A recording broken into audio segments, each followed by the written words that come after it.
Hi guys, today I'm going to show you how to make this origami paper airplane. It flies really well and I hope you enjoy. So to start off with, you fold it in half and crease it. When you have that done, you get the top here and fold it down.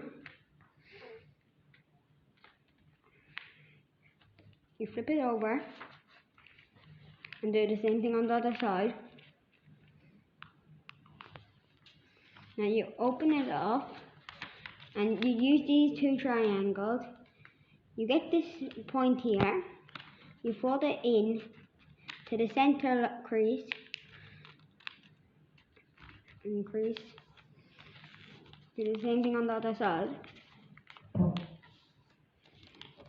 Now you fold it in half towards yourself and you fold your wings just in a straight line going across down, and you do it on the other side.